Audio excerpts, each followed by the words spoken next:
Kansas found a way. They survived UCF in a high-scoring affair. KJ Adams back, Dajuan Harris out. Weird lineups, three big lineups. Lots to talk about on today's recap of KU UCF.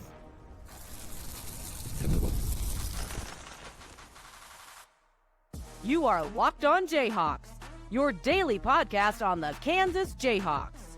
Part of the Locked On Podcast Network, your team every day. What's up? Derek Johnson here. This is Locked On Jayhawks. Thanks for making it your first listen every day. Thank you to the everydayers catching each and every show. We're free and available wherever you get your podcasts, including on our YouTube page where you can like and subscribe to the show. And on today's edition of Locked On Jayhawks, we're breaking down, recapping the Kansas UCF game. A lot went down in this game, high-scoring game. KJ Adams back. Dajuan Harris was out. Weird lineups all the way around. We're getting all of those, game awards, what's next, and plenty more on today's episode of the show, which is brought to you by FanDuel Sportsbook. Super Bowl 59 is here, and there's no better way to make every play more exciting than with FanDuel Sportsbook. New customers can bet just $5, and if you win, you'll score $200 in bonus bets. Download the app or head to FanDuel.com, and you can get started today. So Kansas wins 91-87, and this is the win itself, it feels underwhelming because you were expected to win this game by a lot. You only win by 4. You were in danger a lot of the way. There were certainly some moments where you were worried about the game result and also what was going on with the team. But at the end of the day, you needed to win this game. After you lost that Houston game the way you did, you needed a pick-me-up to try to bounce back any way that you could to get that win. And they were able to find a way to do that, and that is the important thing here. I was curious how they would come out in this game, after you lose the way you did on Saturday against Houston. I think that it was going to be a big question of how it would mentally affect Kansas coming into this game.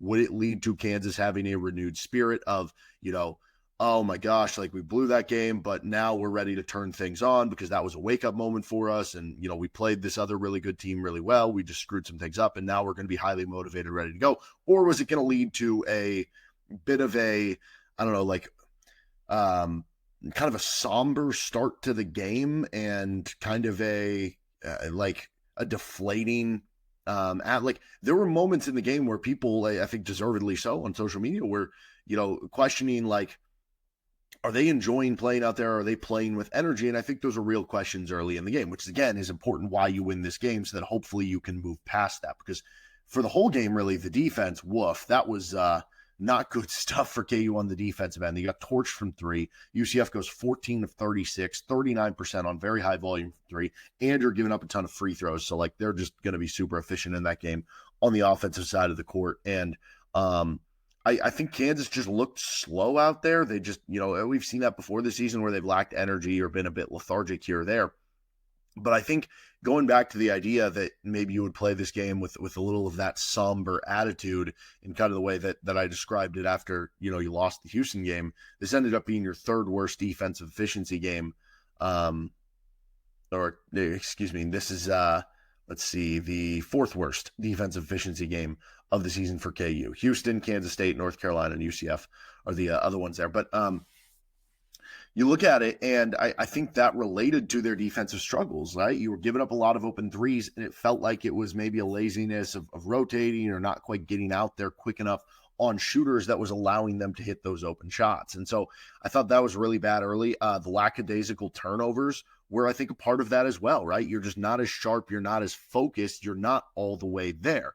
And that led to a lot of bad turnovers early where they weren't always forced by UCF. They were some things that Kansas was just shooting themselves in the foot. And so you ended up with a lot of those early. Kansas did at least weather the storm there. They ended up with 12 turnovers, which, if you would have said that was going to be the case through the first, 25 minutes of the game, you would have probably taken that because obviously it could have been a lot more. But through all of those things, they found a way to push through in the second half, really the final, 13 minutes of the game. They found a way to push through in a game. They did not have Dajuan Harris, who I think was very much missed in this game. More on that in a second. They found a way to win. So credit to Kansas for being able to do that. And you held a 34-18 point in the paint advantage. So, you did well there. You were super efficient as much as the defense was bad for KU this game. The offense was really good for Kansas. 48% from the floor, 10 of 21 from 3. So you shot almost 50% from 3-point range. The free throw shooting was excellent after a game where you missed key free throws. And yes, Dajuan Harris, got a lot of heat, and I did bring that up. That was an important part of the game. There were other players, too, that were missing all their free throws, right? Like Rylan Griffin missed them at the start of the second overtime. AJ Storr went 0 for 4 at the free throw line. Kansas had a bad free throw shooting game against Houston overall. They bounced back in a real way. 25-29, 86% on free throws. That was big time in this game. You needed each and every point. 15 offensive rebounds on 36 misses. That means Kansas grabbed 42% of their misses when they did miss, which they weren't missing that often. How about the bench scoring for KU, right? 29-2 bench point advantage. And obviously that's a little bit, I don't know, like KJ Adams coming off the bench and then playing starter level minutes, like that counts to the bench points, even though it sort of isn't. But like still, a year ago, Kansas wasn't getting any bench scoring, right? And so 29-2 bench point advantage, 18-13 second chance points because of the offensive rebounds. You did some things really well in this game. And honestly, like, I don't think a lot of people viewed it this way, because after the Houston loss and because of where things have been this season, everybody was just stressed out with how the game was going. But like objectively, now that you won, you can, I think, look back at the game and be like, oh, that was actually a pretty entertaining game. They won 91-87. Like that was an entertaining basketball game. But what's interesting is as bad as KU was on the defensive end of the court in this game, the two biggest defensive possessions of the game, KU found just enough defense. I guess maybe you'd say 2 of the 3, because the other biggest possession was when they were down 3 and you fouled them, which, by the way, that went about as poorly as you could have hoped for. Bill Self is not usually like a foul down 3 guy. I think he has done it before. He brought up possibly doing it in the national championship game, which who knows, he might have just brought that up to test their, confidence, to be like, no, like, screw you, we're going to defend, maybe he wanted them to do that. But point being, he did it in this one, and it almost turned to disaster because Darius Johnson, it was very close whether he was getting the shot off or not. To be clear, it wouldn't have mattered, because even if they did call a shooting foul, he missed the first free throw. So, it wouldn't have mattered either way. But point being, KJ Adams on the 2 other big defensive plays where Keyshawn Hall is driving. One, he just stayed with him the whole way, the first one. And then the second one after he missed that shot, which, again, like that was the ultimate KJ Adams experience. It was like he has this great defensive stop. Then on the other end of the court, it's like, wait, why are they going? And again, this isn't even necessarily maybe a KJ thing. It was more of like why is Kansas deciding to go in a very critical offensive bucket to try to get KJ Adams to score? And it's like, what's going on here? But then at the other end, he hustles his butt back, gets the steal on Keyshawn Hall. He had 2 huge defensive plays. And if you remember, Keyshawn Hall, who just absolutely torched Kansas tonight, 34 points. He was excellent. 11-11 at the free throw line, 5 of 7 from 3. He was shut down in the game at UCF. And I think like that's a perfect example of how good KJ has been this season on the defensive end of the court. The problem was, when you were playing 3 big men, KJ's not matched up on Keyshawn Hall, or, if KJ's not playing as much, maybe he was getting into groove early, but, it was kind of hilarious that Bill Self said before the game that KJ was going to play limited minutes. And then we see him starting the second half. We see him playing 26 minutes in the game. I think the big worry for people, and big worry for me, is that, I'm cool with KJ coming back. I think KJ has a very valuable role on this team, which is a defensive stopper, which we saw the importance of that in a game like this where you were struggling on the defensive end of the floor. But I think the big qualm is, okay, can he be closer to, 22 minutes per game, right? And can you continue to get Flory 20 minutes per game? Well, you were able to get them both over 25 minutes per game, but you did it in a weird way where you were playing 3 big lineups altogether. And that's not really the way that I think I want that to happen. Can we just never play that 3 big lineup again? Like, I'm not really a big fan of that, because going back to the issues of guarding the 3-point line, if you have 3 big men on the court, it's going to be harder to have guys who are typically slower footed than guards get out and guard threes on the outside. But speaking of lineups, it felt like Bill Self was trying to make a statement in the second half to the players with that 3 big lineup. At least that's how I took it, right? I took it as him saying, you know what, screw this. I don't care. I'm playing the guys I trust. And if you don't want to do the little things, you don't want to, rotate right on the defensive end of the court, or whatever it is that is preventing some of these guys from playing, I will play the most archaic lineup. I'm going to play a lineup that, I never dreamed of playing, but I'm just going to do it because I'm just going to throw the 5 guys out there that I trust the most tonight. And I don't know if that was it, or if he actually thought like that was going to be what would help them win the game. But like, I do think a bit of it was him trying to make a statement. Obviously, part of the lineup construction was, due to Dajuan Harris being out. That threw a wrench in things. Sounds like he rolled an ankle in practice. So I don't think it'll be a long-term thing, but I don't know, like ankle sprained ankles can be, weird depending on the severity, right? He could be out a week. He could be out 4 weeks, right? You just don't totally know. So that'll be kind of interesting. You did severely miss him in this game, right? I mean, if we think about Dajuan Harris, you think of the ability to avoid dumb turnovers. I know every now and then he has but against Houston, like he had 12 assists to 1 turnover. He certainly would have helped with some of the early turnover problems that Kansas had. You look at Dajuan Harris being a good defender. Well, certainly would have helped with that to have another good defender to guard Darius Johnson, who really struggled in the game in Orlando when Dajuan was there, but he goes 5-8 from 3 in this game when Dajuan was not there. So it's certainly hurt Kansas to not have Dajuan in this game. And it was certainly weird, going back to more weird lineup stuff, than in a game that the defense struggled and you didn't have Dajuan Harris. You would have thought Shaquille Moore was going to play a big role on the team. Well, Shaquille Moore plays 12 minutes and he takes 0 shots. So it's like, that was weird. Then you get Diggy Coit, who plays a ton, and that's probably correlated a little bit there with maybe a little less minutes for Shaquille Moore because Diggy Coit went off. It was the Diggy Coit game to a certain standpoint. Like, he was really good for KU, and they don't win that game without Diggy Coit hitting some threes off the bench. You also saw another weird thing. Raquise Passmore came in before AJ Storr, but it was very limited time. He was a -4 in it says he played 0 minutes, so he was under a minute played and he was a -4 somehow. Didn't do anything. AJ Storr comes in after him, and AJ Storr actually looked pretty good for a little bit of stretch of time, got to the free throw line, 5 points, but wasn't doing well on the defensive end, and then we just don't see him in the second half. So that was weird. Rylan Griffin gets yo-yoed again. He actually gets the start, but then plays less minutes than KJ in the first half. Then KJ starts for him in the second half. Griffin still ended up playing 26 minutes, though, at the very least, which was good because I think he opens up the spacing for a lot of the players. And then we had the 3 big lineups. It was just the weirdest lineup game ever. I think we're getting to a point like Bill Self needs to cut things down. I don't know who that is that you need to leave out of minutes. I don't know if it's AJ Storr. Hard to say David Coit after today's game, but like maybe just divvy those out to everyone else, get them more in the flow of things. And yeah, you're at a point where you just need to move on with things in some way. So bottom line here, this would have been a monumental loss. If you would have lost back-to-back home games for the first time in the Bill Self era, it would have felt like the season is over. It would have felt like you were just kind of giving up on the year. But you survived another day. You hopefully get a momentum boost here. You hopefully get a pick-me-up from this game after the low that you had from the Houston game. And hopefully the tape can be used to fix some defensive flaws, and that this will just be kind of an exception to the rule on the defensive end, that you just didn't have the energy after the Houston game, and that you can get the energy back on the defensive end and combine that with what was good offense against UCF here. All right, let's get to our game trophies. This is Locked On Jayhawks. And this episode of the show is brought to you by FanDuel. Super Bowl 59 is here. 1 game, 2 teams, including the Chiefs. Endless possibilities, and there's no better way to make every play more exciting than with FanDuel Sportsbook. Whether it's predicting the first touchdown, calling the MVP, or even betting on the coin toss, FanDuel makes it easy to get in on the action. With live betting all game long, you can adjust your bets as the game unfolds and feel the thrill from kickoff to final whistle. A live betting feature lets you stay involved no matter what happens on the field, and the app is super easy to navigate. Plus, knowing that you can place a $5 bet and potentially win $200 in bonus bets for the Super Bowl, that's the icing on the cake. Download the app or head to FanDuel.com to get started.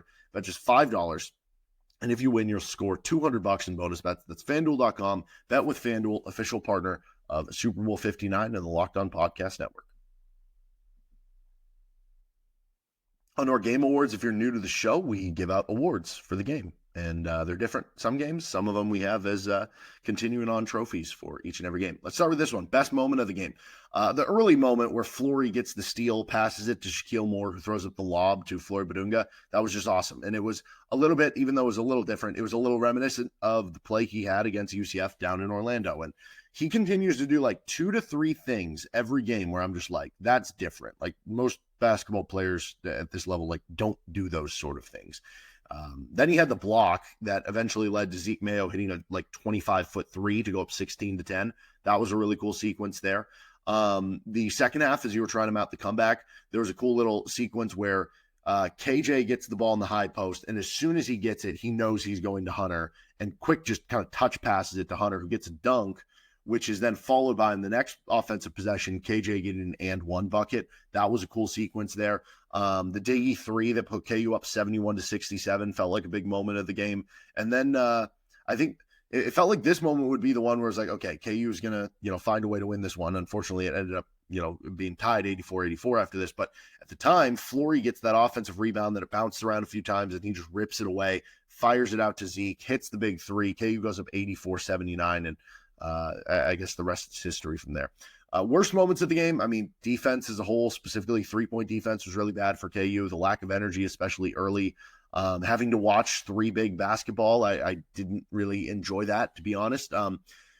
Not the possession where you were not ready for the inbound and letting a guy who had over 30 points in this game get an and one to tie it at 84. That was certainly one of the worst moments of the game. I mentioned we got the ultimate KJ experience. I think we got the ultimate Hunter experience too late in this one, because this was you end up with a game where Hunter Dickinson puts up big numbers and had a real positive impact with the numbers he was putting up for KU. 24 points, right? Those are some key points for KU. But you also get those plays that people point to where, yes, it is just one play, but it's a play that is just etched in people's minds who get mad at, players like Hunter who are producing and are putting up, big level stats and are doing very important things. But it's like the play where Darius Johnson drives, misses the layup, gets his own miss, and Hunter's just standing up vertically instead of getting the rebound, and he gets 3 tries at it and puts it in. That was certainly frustrating. That was the ultimate Hunter experience. That, like, overall, Hunter has a positive impact on the game. Overall, Hunter has 24 points. But a lot of people will point to that and be like, dude, what are you doing here? Like, make that hustle play, right? So you can understand. I try to get both sides of the coin here, which maybe that just pisses everybody off. Anyway, also almost the foul up 3, because that was very close and that could have been disaster time, but it wasn't. Also, you had to inbound it late. That could have been the worst moment of the game, but it wasn't. Maybe that's the best moment of the game, that you got you didn't have to get the inbound in. You just got fouled on it, so you didn't have to worry about a deja vu with the Houston game. Appalling stat of the game. Honestly, the combined free throw and 3-point shooting is pretty appalling. Like, okay, this stat's also pretty appalling. Kansas didn't make a single field goal in the past final 256 of the game, yet they still won by 4, so that's pretty wild. But the combined free throw shooting was 40 of 46, which is very good, to say the least, between the two teams. 40 of 46 is a combined 87% between the two teams, and that's after a game that Kansas was really bad on free throws, and Kansas' opponent was not good on free throws either. Then when you look at the 3-point shooting, the two teams were 24 of 57 combined. That would equate out to being 42% from 3. So the shooting was outstanding in this game. As much as the defense wasn't very good, give credit, both teams were making the shots, right? You don't always see that at the collegiate level. It did feel a little bit like an open NBA game. I'm an NBA guy. It's different. They have more spacing. It makes it harder on defense. But anyway, yeah. Also, the amount of missed floaters and mid-range shots by KU, it felt like every mid-range shot, floater, push shot they were taking was not going in. And it's one of those shots where it's like not really a high percentage shot that you should be trying to take very often either. Like, just go to the rim and try to get fouled at the very least or something. But Kansas actually has been pretty decent at those shots so far this season. They weren't today. They certainly were missing a lot of those. So those would be, I'd be curious to see what the numbers will be exactly after the game, but I'd imagine that one will be pretty appalling compared to their season average. Offensive MVP. Okay, so we have 2 guys for KU who went for 24 points. Hunter Dickinson, 24 points. Zeke Mayo, 24 points. So I could go with either of those. Hunter, though, struggled. He missed a lot of shots early, 7 of 17. He got a lot of his points at the free throw line, which credit to him for making his free throws, 10 of 12. He goes 3 for 4 at the end there, which were key that he was able to do that. Also 4 offensive rebounds, but he had 0 assists, 0 turnovers, just 7 of 17. Again, good offensive game, but do I want to give MVP? I don't know. Zeke Mayo, 24 points. And he hit some big shots, 6 of 10 from 3. He had 9 rebounds, 3 on the offensive end, also 5 assists for him, but also had 4 turnovers. Also took 20 shots to get the 24 points. So again, good offensive game. He had the best plus minus on the team for KU at +8. But do I want to give him MVP? I don't know. I think I kind of want to go with Diggy Coit. Diggy Coit had 12 points. He had 4 for 8 from 3. He had an assist as well. Did have 2 turnovers, but it's like, with Zeke scoring 24 points, you might expect him to score, 17, 18 points, especially when he's playing at home. Like with Hunter, I went into the game expecting him to get 20 points after the game he put up in Orlando. So if you're just viewing it as like found money, as you got more than you were expected, what were you expecting from Diggy Coit tonight? It's like, okay, maybe he would come in and hit 1-3, right? You have 4 out of him, right? And there were some game-changing big shots, some of them that just kept Kansas hanging around in the middle part of it, and then that other one that made it 71-67. So I'm going to actually go Diggy Coit and pick kind of a new name here for offensive MVP. As far as defensive MVP, the stats, just in terms of the raw stats, I should say, would say Floyd Badunga. And like some of the blocks that he has are just unbelievable in the job that he does to protect the rim. 5 blocks in the game for KU. He also led the Jayhawks with 2 steals. Everybody else on the team combined had 4. Nobody else had more than one. So, that's certainly important. I do think there were certain times when, whether it was Flory or whether it was Hunter or whether it was miscommunication or whatever, one of those two, might have left an open 3-point shooter. So I'm going to ding him a little bit there. I still think he overall had a positive impact on the defensive end, even though Kansas overall did not have a good defensive game. But I'm going to go with KJ Adams. He didn't get a block. He did get a steal, which was that key steal at the end. But those 2 defensive stops on Keyshawn Hall, like those were the difference in the game. So I'm going to go with KJ Adams as the defensive MVP, though. But if you want to give it to Flory, I'd be cool with that too. What's next for KU? We'll discuss on the other side of Locked On Jayhawks.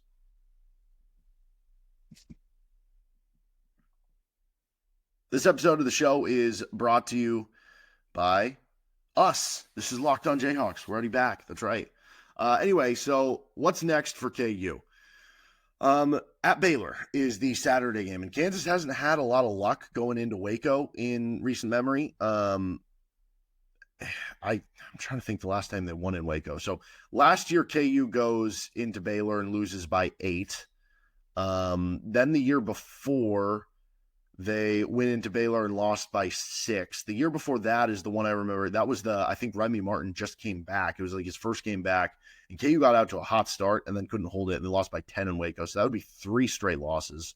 Let's see, 2021, they lost in Waco by 8. That would be 4 straight. 2020 was the year they won at Baylor, which that was the awesome Udoka game where they hung on late and got the win over. I mean, those might have been the 2 best teams in the country that year. So 4 straight losses in Waco. It's been tough. Maybe they're due for one to finally win in Waco. Baylor hasn't been, as good as some of their recent teams. They're still a good team. They're ranked right around top 25 on KenPom. They've won, 2 straight games. I think they're playing right now against BYU, so we'll see how that one goes. So it could be 3 straight games, but they're a team that certainly has a lot of talent, and I think it'll be very interesting because they don't have like a cacophony of bigs to throw at you. And one of their good bigs is only 6'7". So what does that mean for KU and playing these girth lineups and playing these giant lineups? But it'll be a big opportunity for Kansas because, as I said in the Houston game, I think if you viewed it as versus Houston and at Baylor, if you went 1-1 of those 2, again, it's Kansas basketball. So like you want to win every game, right? I don't want that to be the standard that like, oh, can you just go 2-1 in this stretch, right? You're trying to win every game. And that's the expectation in Kansas. But if you said you went 1-1 between the at Baylor game and versus Houston, you would have said, okay, that's at least acceptable, right? Which means you need to win at Baylor to get back the loss that you had at home to Houston. And then Big Monday versus Iowa State after that. And then at Kansas State after that. This is a big 3-game stretch for Kansas for rivalry reasons, for reasons. I mean, if you win those next 3 games, you're going to feel like this team is back. And you're going to feel like, oh, okay, their only loss in that recent stretch is a game where weird stuff happened against Houston. Flip side is you lose in Waco. You got Iowa State coming into town on Monday night, and then you've lost the last 2 years in Manhattan on K-State. It's going to feel like you're staring down the barrel. So big opportunity on Saturday, I guess, for one way or another. But it was important to win this one against UCF to avoid feeling like you had really hit a rut and you were going to stay there after the way you lost that Houston game. You did at least come out on top, and at the end of the day, you won the game, and that's the important thing. That'll do it for this episode of Locked On Jayhawks. You can find our show anywhere you get your podcast, including on our YouTube page. We'll be back tomorrow. Nick Schwerdt is going to join us. Long time no see. So we'll catch up with Nick and talk a little KU hoops on that episode. See you then.